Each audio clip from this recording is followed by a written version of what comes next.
What's up, guys? So after a long time, I don't know why I put this off for so long, I'm finally going to review Gears of War Anvil Gate. This is the third novel of Gears of War.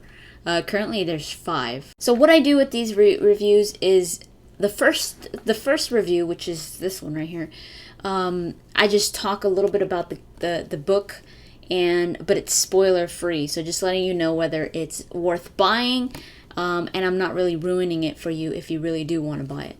And then I do another video, a separate video, where I go into the storyline for those of you that don't really want to buy it, don't want to read it, but want to know what it was about. So yeah, this one's spoiler free. The Gears of War books, I've said this in the past, but for those of you that haven't seen my previous reviews of Gears of War, are extremely good. They're by far one of my favorite video game to books series, especially when it comes to the way that it's written. I absolutely adore this author, Karen Travis. She's amazing. She's so good at writing. And for those of you that don't know, she actually wrote Gears of War 3, the game. She didn't write Gears of War 1 or 2, but she wrote Gears of War 3. And she does such a good job at writing the characters. She does them so much justice. And they feel like the characters. They're mostly about the characters. And that's one of the reasons why I love reading the Gears of War books, is because you don't really have that. At least not to this level, because you get to know each character so much better, and you get to learn things that you didn't know. And you actually, especially the characters that aren't really big characters in the games, like say Colonel Hoffman. Colonel Hoffman is a big character in the books. He comes out a lot, especially this one. If you're a Gears of War fan and you like to read, or you don't mind reading, I'd say read all of the Gears of War books, because they are all very good, and they just add so much to the Gears of War universe that the games just never did. And the reason why they kept a lot of these things out, at least when it comes to like the characters, the reason why they left it all out from the game is because it would have changed the game to something completely different. Gears of War is specifically about the action and the gore, and just, going out and killing locusts. That's what pretty much the game is about. It's just a fun game to play, and it's short, it's to the point, and it's just action packed. So they really couldn't put a bunch of story into it or character development, because it would have changed the feeling of the game a lot, especially after it had been established as being this action-packed, fun game to play. So that's why they left the story and the character development and all of that stuff, the backgrounds, to the books, because that's where they could really elaborate on that stuff. Anvil Gate, I think, was probably my least favorite. It has a lot of really good moments, but there are some boring moments where I'm just I want to get through it already, especially the flashback. Now, it's been such a long time since I talked about a Gears of War book, so I'm going to go over just a little bit what I had. This might be repetitive for those of you that remember my other videos, but for those of you that don't, I'm just going to make it kind of quick. But pretty much what the Gears of War books are, they all follow this template, is that there is a story for the present, and there's a story for the past. How Karen Travis does that is that maybe sometimes there could be like 2 to 3 chapters that are about the present, and then the next chapter is about the past. So it's like a flashback. So it jumps around every now and then. Some people don't like it, but I don't mind it. I think it's kind of interesting, because that way you find out not only about what's going on after Gears of War 2, because these books do fall before Gears of War 3. So not only do you find out what's going on after Gears of War 2, you're also finding out what happened way before Gears of War. In the last book, in Jacinto's Remnant, if you've played Gears of War 3, you know that, they're on the island of Vectes, right? And Gears of War 3 just starts with them on the island of Vectes. And you're just like, what? For someone that hasn't read the books, you're just like, okay, this is a new setting. But for someone that has read the books, you know why they're there, how they got there. You know everything. You know everything about the Lambent and everything. Because that was just all of a sudden thrown at you in Gears of War 3. And Jacinto's Remnant, they had just left land and went on the island of Vectes. They had just gotten there. At the end of the book, at the end of Jacinto's Remnant, they had just gotten to Vectes because the locusts were taking over the land, right? They were taking over because they flooded Jacinto, so they went to, I forgot the name of the place, but they were just getting bombarded by the locusts because they thought that by flooding Jacinto they would solve the problem of the locusts, but they didn't. They flooded Jacinto, but all the locusts now were fleeing as well. Not only were they fleeing the cog, but the locusts were fleeing as well. So they were still encountering locusts, and like harder and stronger now. So they had to flee land, and they went to the island of Vectes because they were like, okay, it's an island, it's out in the middle of the ocean. There wasn't going to be any locusts there because there was no way that they could tunnel their way up because it was out in the ocean. So they went there, and they found that there were some people already living there, and these people had never even seen a locust. The cog arrive at the end of Jacinto's Remnant, Book 2. I'm going to have the links to both reviews, Asphalt Fields, which is the first book, and Jacinto's Remnant, which is the second, in the description for you guys if you guys want to see that. I'm going to have the spoiler-free review and the storyline. But for Anvil Gate, they're already on Vectes. There was the people that lived on Vectes already, the people that were like all happy there and like farming and everything. And then they had their own stranded like gangs and that kind of thing that would come and like terrorize them every now and then. But when the cog came there, the cog were like, oh, don't worry, we'll fix this. And then they started like this war between the cog and the stranded. And the people that were already living on Vectes, they were like, oh, you cog came and ruined everything. So that's pretty much the feeling that is going on in Anvil Gate. This tension among the cog, among the people from Vectes that were already there, and the stranded. And at the end of Jacinto's Remnant, they encountered the Garazni, which are the people from the UIR, the Union of Independent Republics. They are the people that were the group of people that were fighting against the coalition of government, the COG, in the Pendulum Wars. The Pendulum Wars were before the Locust Wars, so they've been in war for years. Right at the end of the Pendulum Wars, the Locust Wars start. The E-Day starts. The Locusts start coming up from the ground, and then they go into another war with the Locusts.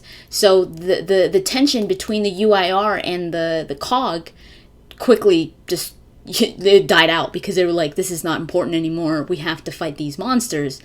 So the UIR left. They're like, see ya, we're leaving. They left, and the COG never saw them again. They had no idea what happened to them. They assumed they were probably taken over by the Locusts. So at the end of Jacinto's Remnant, they encounter the UIR, or as they're called, the Garazni, because they're from Garaznaya, I believe that's what they're the place that they're from, what it's called. And they're led by Commander Miran Trescu. So all they have is the submarine and some oil rigs still, but that's it. And so they're kind of desperate, and that's pretty much where Anvil Gate begins. This is the first time where the COG and everybody else encounter Lambent. In the beginning of each book, it's always maybe like the first 3 pages, it's like the prologue pretty much, is always written in first person. In Asphalt Fields, it was Dom's point of view, but then the rest of the book is third person. It's nobody's point of view. Jacinto's Remnant, it was Cole, and in this one, it's Baird. Whoever the person is starting the book off with, you will encounter this character a lot in the book. Like in Asphalt Fields, it was a lot about Dom. In Jacinto's Remnant, the flashback was a lot about Cole.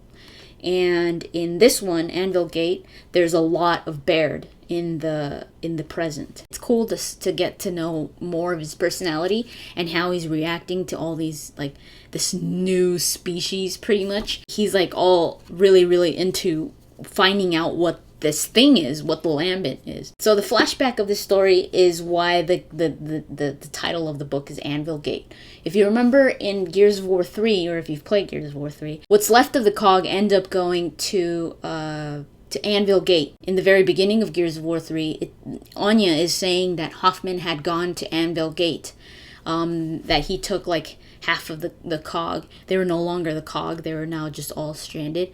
But Hoffman takes some of them, a group of them, to Anvil Gate, and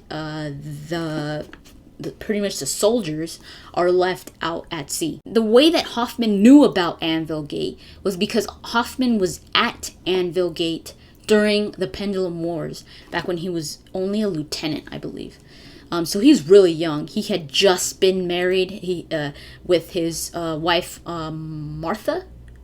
I think her name is Martha. So this has a really young Hoffman before he was colonel, going to Anvil Gate, and what happens there, because something really life-changing for Hoffman happens at Anvil Gate. So I won't go into that, but it explains why he feels so haunted and attached to Anvil Gate. So it's interesting. There are some pretty boring parts in it, but it's interesting, especially like towards the end of the flashback. Another thing that's really cool about the flashback in this one, in the city, you have Adam Phoenix, Marcus's dad, and Helena Stroud, Anya's mom, fighting for the cog.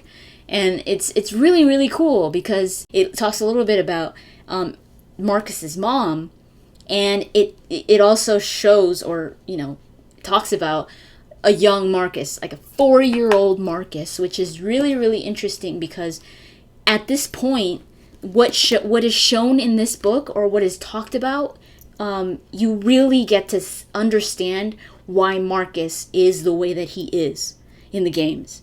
And that tension that's always been there between him and his father. And it also kind of hints to what happened to his mom. That's one of my favorite parts of the flashback, was that whole, that establishing of Marcus when he was just a little kid, and that relationship that he had with his father. Back to the present, that's pretty much it for the flashback. Without me going into detail, Hoffman has just never trusted Prescott. And this is where again, in Gears of War 3 kind of like just drops you into a plot that you have no idea what's going on. Like, you're just like, wait, what? Like, Hoffman is already in Anvil Gate. The cog is already broken up, and you're just like, what the hell happened? So this one explains Vectis, what's happening there. This one explains the Lambent. This one also explains the whole tension that was there between Hoffman and Prescott, with the discs, those that one, the data disc that is talked about in Gears of War 3, the one that Baird says that it was driving Hoffman crazy because he couldn't break it, because he couldn't crack the code, because he didn't know what was on it, that Prescott had saved something on this disc. That this is where it all starts. This is where Hoffman gets the disc. Now, I have to recommend this book. Like I said in the beginning, I just have to, because I recommend every other book. Like, I recommend Asphalt Field was absolutely great. Jacinto's Remnant was one of my favorite. They are all extremely good. So this one has a little bit of boring parts, but there's a lot of information in this book, especially when it comes to Gears of War 3. explaining a lot of things and just explaining where they're at. Not when the cog splits up. That doesn't happen until Coalition's End, which is the fourth book. They all continue. The present storylines, they all continue. Asphalt Field starts at the ending of Gears of War 1 after the Light Mass Bomb, and then Gears of War 2, and then right after Gears of War 2, and I mean they're still on the freaking helicopter. Right after Gears of War 2, Jacinto's Remnant starts. After Jacinto's Remnant is Anvil Gate directly. They all continue. So you really, if you want to read the books, you want to read them all because they're all continuations of each other. Especially the present. All the flashbacks are separate time periods, but they're all connected, so you don't really want to skip any of them. But they're great reads anyways. But if you don't want to read them, I always do a storyline thing. I go into detail with the storyline of the present and the past, so you know what it was about. So if you don't want to read the books, if you're not a reader, just watch those videos. Sometimes they're pretty long though, so I apologize, but they're really interesting stories. So if you really want to know what happens, I'd recommend watch those instead if you don't want to read it. That's pretty much it. Thank you so much for watching, and I'll talk to you guys later.